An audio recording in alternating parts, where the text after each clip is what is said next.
కాముణ్ణి కాల్చేశాడు మూడో కన్ను పెట్టి. కాముణ్ణి కాల్చాడు మూడో కన్ను పెట్టి అంటే మళ్ళీ తల్లిదండ్రుల మీద మన్మథబాణములు పడితే తాను పుట్టవలసిన అవసరం లేకుండా చెయ్యగలిగినటువంటి కాముణ్ణి కాల్చగలిగిన మూడవ కన్నున్నవాడు పరమశివుడు.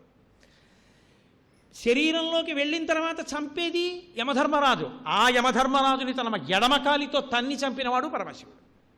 అందుకు శంకరాచార్యులు వారు వక్షస్థాడనమంత కస్య కఠినా పస్మార సంవర్ధనం బుభృత్పర్యటనం నమత్సురజిర కోటీర సంఘర్షణం కర్మేదం మృదులస్య తావక పదద్వంద్వస్య గౌరీపతే మచ్చేతోమణిపాదుకా విహరణం శంభో సదాంగీకురు అన్నారు.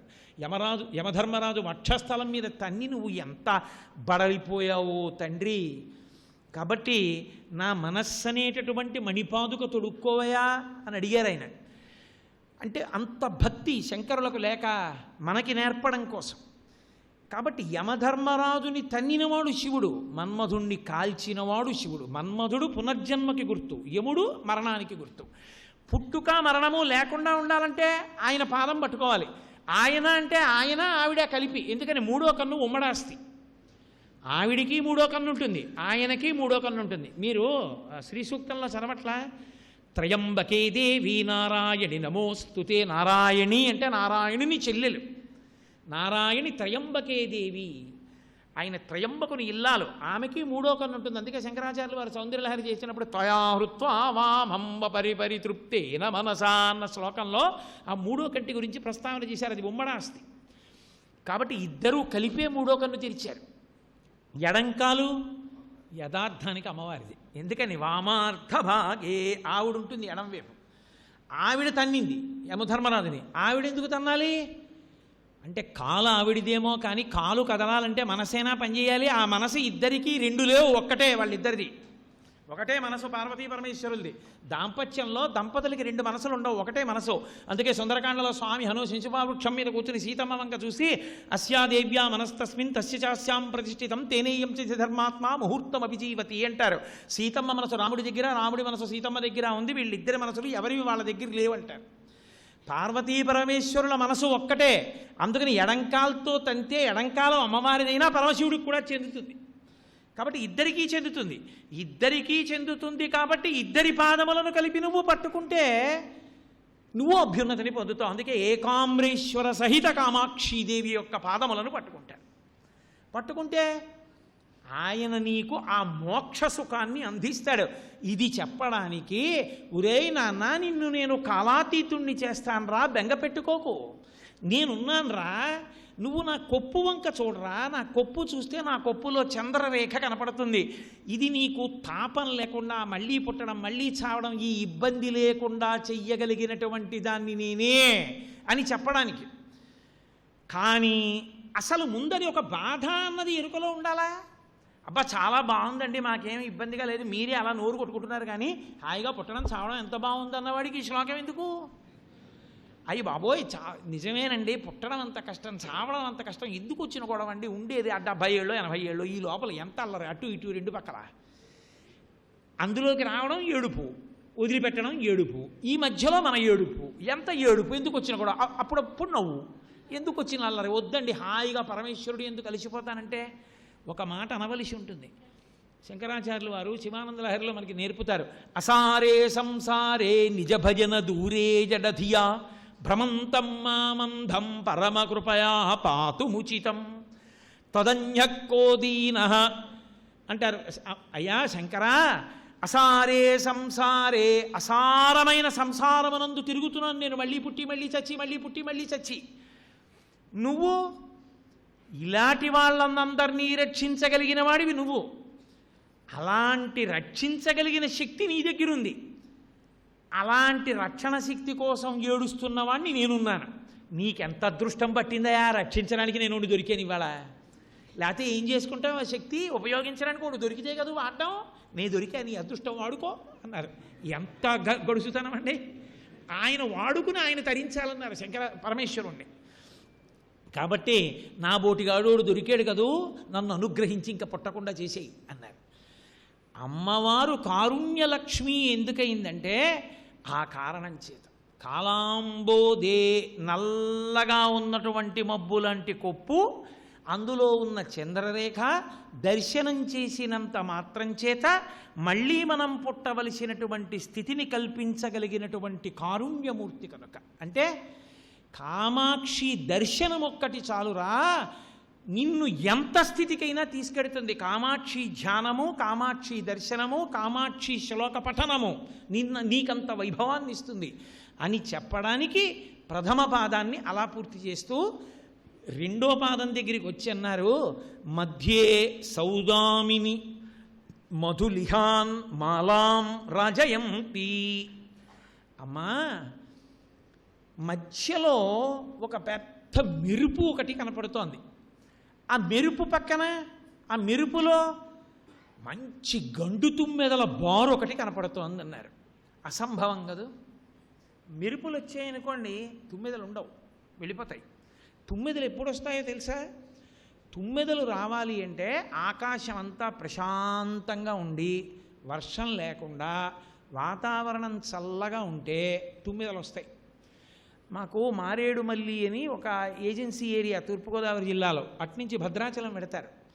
ఈ ఋతువులో శరత్కాలం వస్తే, శరత్కాలం వసంత ఋతువు, ఆ సమయంలో తెల్లవారుజామున 6 గంటల నుంచి 1 గంటన్నర సేపు కార్లన్నీ క్యూల్లో నిలబడిపోయి ఉండిపోతాయి ఘాట్ రోడ్లో. దేనికోసం ఉండిపోతాయి తెలుసా? అటు ఇటు బ్రహ్మాండమైన అరణ్యం, డ్రైవర్లకు ఎవ్వరికి కళ్ళు కనపడవు, అన్ని గండు తుమ్మెదలు బారులు కింద వచ్చేస్తాయి రోడ్డు మీదకి. ఆ తుమ్మెదల్లోంచి వెళ్ళలేరు, అందుకని ఆగిపోతాయి కార్లు. అవి 1 గంటన్నర 2 గంటల తర్వాత తుమ్మెదలన్నీ మళ్ళీ వెళ్ళిపోతే కార్లు ఎడతాయి. అసలు ఆ భ్రమర సంపద చూడాలి మీరు, అంత అద్భుతంగా ఉంటుంది. కాబట్టి ఆ తుమ్మెదలు మెరుపులు మెరుస్తుంటే, మెరుపుల దగ్గర తుమ్మెదలు ఉంటాయా? అవి ఉండవు. మరి మెరుపుల దగ్గర తుమ్మెదలు ఉన్నాయంటున్నారు ఆ మూకశంకరులు. మధ్యే సౌదామిని మధులిహాన్ మాలాం రాజయంతి. ఆ మెరుపు ఉందమ్మా, మెరుపు పక్కన నల్ల తుమ్మెదల బారులు కనపడుతున్నాయి నాకు అన్నారు. ఎవరి పేరైనా చెప్పారా? పోనీ మళ్ళీ రెండో పాదంలో ఏం చెప్పలేదు పేరు. ఆ నల్ల కొప్పు చంద్రరేఖ మధ్యలో మెరుపు కనపడుతోందన్న మాటకు అర్థం ఏమిటంటే అమ్మవారి చిరునవ్వు. అమ్మవారి చిరునవ్వు మెరుపు మెరిసినట్టుంటుంది, అంత అందంగా ఉంటుంది. ఎందుకని? చిరునవ్వు అన్నప్పుడు దంతపంక్తి పూర్తిగా కనపడదు, ఏదో కొద్దిగా ముందు ఉన్న పళ్ళు ఈ పాటి కనపడతాయి అంతే.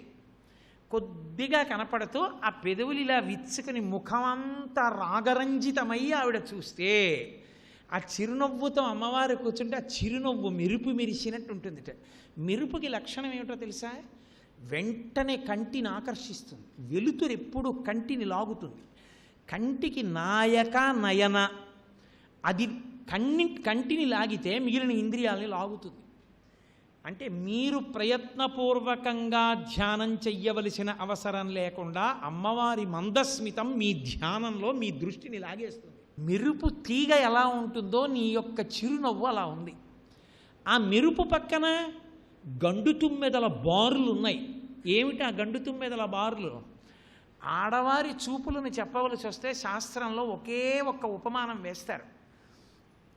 నల్ల తుమ్మెదల బారులు ఎలా ఉంటాయో అలా ఉంటాయి చూపులు అంటారు. అందుకే శంకరాచార్యులు వారు కనకధారా స్తోత్రం చేస్తూ వందే వందారు మందారం ఇందిరానంద కందలం అమందానంద సందోహ బంధురం సింధురాననం అంగం హరేహ పులకభూషణమాశ్రయంతి భృంగాంగనేవ ముకుళాభరణంతమాలం అంగీకృతాకిల విభూతిరపాంగలీలా మాంగల్యదాస్తు మమ మంగళదేవతాయాః అని ముగ్ధా ముహుర్విదదతి వదనే మురారేః ప్రేమత్రపా ప్రణిహితాని గతాగతాని మాలాదృశోర్మధుకరీవ మహోత్పలేయా సామే శ్రియం దిశతు సాగర సంభవాయాః అన్నారు.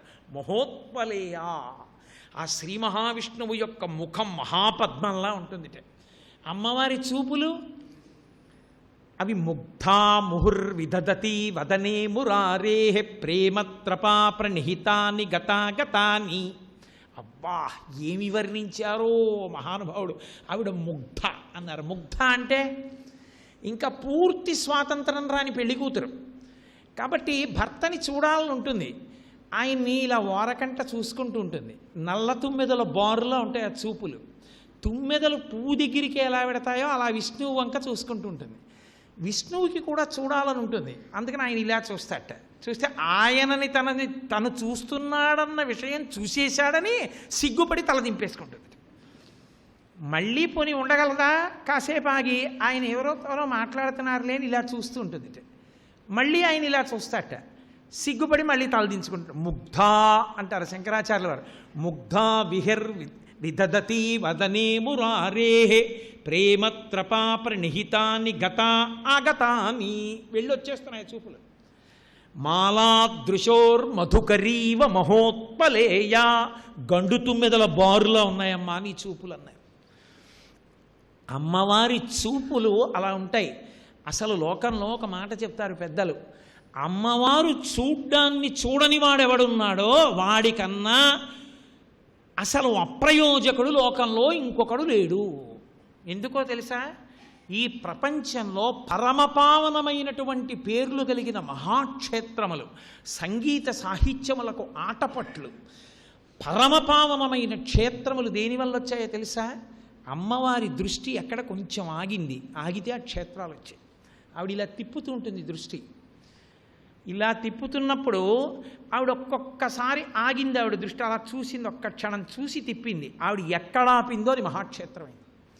శంకరులు సౌందర్యలహరి చేస్తూ ఉంటారు ఆ చూపుల గొప్పతనం చెప్తూ, విశాలా కళ్యాణి స్ఫుటరుచిరయోధ్యా కువలయై కృపాధారాధారా కిమపి మధురా భోగవతికా అవంతి సృష్టిస్తే బహునగర విస్తార విజయ ధ్రువం తత్తన్నామవ్యవహరణ యోగ్యా విజయతే అన్నారు. అమ్మవారి చూపు అంటే ఎలా ఉంటుందోట తెలుసా? అమ్మవారి చూపుట అసలు విశాలమైనటువంటి చూపుట అమ్మవారిది. విశాలమైన చూపంటే కళ్ళిలా తెరిచి చూస్తుందని కాదు, ఆవిడికి ప్రేమట. అమ్మ నా బిడ్డలు ఆ బ్రహ్మకీట జనని, అన్ని సమస్త పిపీలికాది పర్యంతములు కన్న తల్లి. అందుకని ఇలా చూసుకుంటూ ఉంటుంది తిప్పి. మీకు భీమవరంలో ఉంటుంది మావుళ్ళమ్మ తల్లిని, ఆకర్ణాంత విశాల నేత్రములని పేరాల భరతశర్మ గారు శారదానందలహరి చేస్తూ అంటారు. వర్ణములా సువర్ణములు పాదములా కలహంసముల్ శృతుల్ కర్ణరసాయనమ్ములు సుఖమ్ముల పల్కులమ్మ ఆకర్ణ విశాల నేత్రములు అంటారు. ఈ చెవుల వరకు ఉంటాయి అమ్మవారి కళ్ళు. ఇక్కడ వరకు ఉండి ఇక్కడి నుంచి ఇక్కడికి వెడుతూ ఉంటాయి. ఇక్కడి నుంచి ఇక్కడికి వెడుతూ ఉంటే అమ్మ నీ మూడో కన్ను ఎర్రగా అందుకే ఉందన్నారు శంకరాచార్యులు. ఇవి చెవులకి దగ్గరగా ఉన్నాయి కాబట్టి మహాకవులు చెప్పినటువంటి విషయాలు వినేటప్పుడు సంతోషంగా ఇక్కడికి వెళ్ళి వింటూ ఉంటాయి కళ్ళు కూడా. మీరు ఇక్కడ ఉన్నారు, ఇలా పోయి వింటున్నారు, నేను ఇక్కడ ఉన్నాను వెళ్ళలేకపోతున్నానని కోపంతో ఎర్రబడిందమ్మా మూడో కన్ను, అందుకే మూడో కన్ను ఎర్రగా ఉంటుందన్నారు శంకరాచార్యులు. అమ్మో మహానుభావుడు! అసలు అమ్మవారి కళ్ళ మీద ఆయన ఏం మాట్లాడారంటే అసలు లోకంలో ఎవరు ఊహించరు. అంత అద్భుతమైనటువంటి మాటలు చెప్పారు. తమాపర్ణే కర్ణే జపనయనపై శూన్యచకితా నిలీయంతేతో ఏ నియతమ నిమేషాశఫరికా ఇయంచ శ్రీర్బద్ధచ్చదపుట కవాటంకువలయం జహాతి ప్రత్యూషే నిశిచ విఘటయ్య ప్రవిశతి అన్నారు ఆయన. అమ్మా లోకంలో అందరూ చేపలు నీళ్లల్లో ఎందుకున్నాయంటే ఒకటే కారణం, అవి భూమి మీదకి వస్తే బతకలేవు, అందుకని నీళ్లల్లో ఉంటాయి, నీటిలో కరిగిన ఆక్సిజన్ గ్రహిస్తాయి అంటారు. కానమ్మా కాదు, అసలు రహస్యం నాకు తెలుసు అన్నారు. అమ్మవారు అంది, ఏమిటి శంకరా, ఏమిటా రహస్యం చెప్పండి. ఏం లేదమ్మా, ఆ చేపలకు కోరిక పుట్టింది. అవి కన్ను వెయ్యవు కదూ, కన్ను వెయ్యకుండా ఉంటాయి చేపలు. ఈ చేపల పేరు మీద నిన్ను మీనాక్షి అంటారు. మా పేరుంది కదా అమ్మవారికి, ఓసారి చూసొద్దామని అమ్మవారు నీ కళ్ళ దగ్గరికి వచ్చాయి. కళ్ళ దగ్గరికి వస్తే అప్పటికి చేపలకి కన్ను రెప్ప వేసే లక్షణం ఉండేది. అమ్మవారి కన్ను రెప్పబడదు, ఎందుకని రెప్పేస్తే లోకాలు లయమైపోతాయి. అందుకని కనురెప్ప వేయకుండా కూర్చోగలిగిన అమ్మవారి యొక్క కంటి వైభవాన్ని దొంగతనం చేసి వెళ్ళి అప్పటి నుంచి రెప్ప వేయడం మానేసాయి. ఈ కళ్ళేం చేసాయి, వాటి దగ్గర దొంగతనం జరిగితే పక్కింట్లో చెప్తాయి కదా, వెళ్ళి చెవులకి చెప్పేసే నిన్న చేపలు వచ్చి కనురెప్ప వేయకుండా ఉండగలిగిన లక్షణాన్ని మా దగ్గర దొంగతనం చేసి వెళ్ళాయి, అందుకని చేపలు కూడా రెప్ప వేయట్లేదని చెప్పి. ఈ చెవులు ఏం చేస్తాయి, మహాకవులు చేసే ప్రసంగాలు వింటూ ఉంటాయి. ఇవి వెళ్ళి కవులకి చెప్పాయి. కవులు ఏం చేస్తారు? పుస్తకాల్లో రాసేస్తారు, ఇక ప్రవచనాలు చేసేస్తారు. చేసేస్తే ఏమవుతుంది? లోకమంతా తెలిసిపోతుంది. మీ దొంగ బుద్ధి మాకు తెలియదు అనుకోకుండా అమ్మవారి కళ్ళ దగ్గర ఎత్తుకొచ్చారు, రెప్పేయకుండా ఉండే శక్తి అంటారని భూమి మీద తిరగడానికి సిగ్గుపడి నీళ్ళలోకి పోయాయమ్మా. ఆ వచ్చినవి కూడా ఆడచాపలట, శఫరిక అంటారు శంకర్లు. ఇంకోళ్ళు ఎలా దగ్గరికి వస్తారంట దగ్గరగా? ఇయంచ శ్రీర్బద్ధచ్చదపుట కవాటం కువలయం జహాతి ప్రత్యూషే నిశిచ విఘటయ్య ప్రవిశతి. రాత్రుళ్ళు విచ్చుకుంటూ ఉంటాయి ఆ పువ్వులు. ఆ పగటిపూట అయితే పద్మాలు విచ్చుకుంటాయి, రాత్రుళ్ళైతే కలవ పూలు అంటాం, అవి విచ్చుకుంటాయి. ఆ కలువ పూలకి ఓసారి కోరిక పుట్టింది, అమ్మవారిని కలువనేత్రి అంటారు కదా, అమ్మవారి కళ్ళు చూసొద్దామని. అందరికీ గొప్పగా చెప్పుకున్నాయిట. మేము వెడుతున్నాం. అంతకుముందు అవి పగటిపూట కూడా విచ్చుకుంటుండేవిట కలువలు. అవి అందరికీ చెప్పేట, మేము అమ్మవారి కళ్ళ దగ్గరికి వెడుతున్నాం, మా కళ్ళతోటే పిలుస్తారు కదా అమ్మవారిని, చూసి వస్తామని. వెళ్ళేట అమ్మవారి కళ్ళ వంక చూసేయి. అయ్య బాబోయ్, ఆ తల్లి కళ్ళ అందం ఎక్కువ, ఆవిడ కళ్ళెక్కడా, మన బతుకెక్కడా, ఏదో మన పేరు పెట్టి ఉపమానం వేశారు కానీ ఆవిడ కళ్ళకి మనకి సాపత్యమా? సిగ్గుపడి తిరిగి వచ్చేయట. తీరా భూమి మీదకి వద్దామంటే వెళ్ళొచ్చారు కదా, ఎలా ఉన్నాయి, మీలాగే ఉన్నాయా అని అడుగుతారేమోనని పగటి పూట ఇంటి తలుపులు తీయడం మానేసి దాక్కుని అందరూ నిద్రపోయి చంద్రుడు ఉదయించిన తర్వాత తలుపులు తీసుకుని ఇంటి తలుపులు తీసి లోపలికి ఎడుతున్నాయి. అందుకనమ్మా కలువలు రాత్రి విచ్చుకుంటాయి, సూర్యోదయం అవగానే ముడుచుకుంటాయి. ఎందుకని? ఊళ్ళో వాళ్ళు అడుగుతారని మళ్ళీ తాళాలు వేసుకుని పోతున్నాయి ఎక్కడికో అరణ్యంలోకి. అందుకని మానేశాయమ్మా కలువలు. పగటిపూట విచ్చుకో, పద్మాలు విచ్చుకుంటాయి, రాత్రిళ్ళు కలువలు విచ్చుకుంటాయి అన్నారు శంకరాచార్యులు గారు. అమ్మో మహానుభావుడు అమ్మవారి కళ్ళ మీద ఎన్ని శ్లోకాలు చెప్పారు ఆయన చెప్పారు అమ్మవారి దృష్టి ఎంత గొప్పది అని. దృష్టి దోషమని ఉంటుంది లోకంలో, అది అవతల వారిని రాపాడించేస్తుంది. అదే ఒక రకమైనటువంటి వ్యగ్రభావనతో చూశాడనుకోండి తేజోహరణం చేస్తుంది. అమ్మవారి దృష్టి అసలు ఆవిడ దృష్టికి దోషమన్న మాట లేదు. అందుకే విశాలా కళ్యాణి ఆవిడ. విశాల అంటే బదరీ క్షేత్రం. బదరీ క్షేత్రం ఎందుకు వచ్చిందంటే అమ్మవారి చూపు అక్కడ పడింది కాబట్టి బదరీ క్షేత్రం వచ్చింది. అమ్మవారు విశాలమైన దృక్కులతో చూస్తుంది, ఇలా ఇలా చూసుకుంటూ ఉంటుంది. ఎందుకని? తన బిడ్డలందరినీ చూస్తూ ఉంటుంది. దృశాద్రాఘీయస్యాదరదళిత నీలోత్పల రుచా దవీయాం సందీనం స్నపయ కృపయా మమపి శివే అంటారు శంకరాచార్యులు వారు. విశాల కళ్యాణి అమ్మవారు సంతోషంగా ఇలా చూసిందనుకోండి, అక్కడ శుభములన్నీ జరుగుతాయిట ఆ తల్లి చూస్తే. కాబట్టి కళ్యాణి, కళ్యాణ దృష్టి ఉన్నటువంటి తల్లి. స్ఫుటరుచి అయోధ్య. అయోధ్య అంటే గెలవలేరు ఎవ్వరూ గెలవలేని దాన్ని అయోధ్య అంటారు. ఎక్కడ అమ్మవారి పూజ జరుగుతుందో, ఎక్కడ అమ్మవారు ప్రసన్నురాలై చూస్తుందో అక్కడ అయోధ్యగా మారుతుంది. అంటే ఆ ఇంటిని గెలవగలిగిన వాడు, ఆ ఇంటిని దెబ్బ కొట్టగలిగిన వాడు ఉండడు. కాబట్టి అయోధ్య కువలహై కృపాధారాధారా. అమ్మవారి యొక్క చూపులు ఆధారము లేని వాళ్ళకి ఆధారములవుతాయి. అంత గొప్పగా తల్లి ఎంతటి దీనుల్ని ఉద్ధరించగలదు. కృపాధారాధారా కిమపి మధురా. తీయని చూపులు అంటే కన్నతల్లి చూస్తే ఎంత ప్రేమగా చూస్తుందో భగవతి చూసినప్పుడు అంత ప్రేమగా చూస్తుంది. హనుమద్రామాయణం అని ఒక రామాయణం. ఆ రామాయణంలో హనుమ రాసుకున్నారు, సీతమ్మ తల్లి నన్ను చూసినప్పుడు కొన్ని సంవత్సరాల తర్వాత కొడుకుని చూసిన తల్లి ఎలా చూస్తుందో అలా చూసిందని రాశారు. కాబట్టి కృపాధారాధారా కిమపి మధురా భోగవతిక. భోగవతిక అంటే నీ జన్మాంతరంలో నువ్వు ఆ చూపులు చూడాలి, అమ్మవారి చూపులు చూడాలి. సాధారణంగా లోకంలో జగదంబ యొక్క చూపులు స్ఫుటంగా తెలిసే క్షేత్రం కాంచీపురం. నేను మొదటి రోజు మీతో మనవి చేశా, కామాక్షి పరమభక్తులైన వారికి కళ్ళు తిప్పుతూ కనపడుతుంది. కాబట్టి స్ఫుటరుచి అయోధ్యా కువలయై కృపాధారాధారా కిమపి మధురా భోగవతిక. భోగవతిక అంటే అమ్మవారి చూపుల వైభవాన్ని నువ్వు అనుభవించాలి, ఒక్కసారైనా ఆ భోగం అనుభవించాలి, ఆవిడ చూపుల్లో నువ్వు పడాలి. కాబట్టి భోగవతిగా అవంతి సృష్టిస్తే బహునగర విస్తార విజయ. అవంతి అంటే మామవ అంటారు. సంగీతంలో ముత్తుస్వామి దీక్షితరు ఎక్కువ వాడతారు ఆ మాట, మామవ కామాక్షి అంటారు. అది తిరగేస్తే అవంతి అంటే రక్షించునది.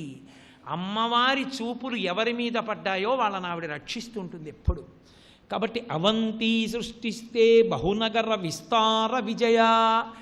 అమ్మవారికి నమస్కారం చేసి బయలుదేరిన వాడి మీద పరదేవత చూసిందా, వాడికి ఇక విజయమే.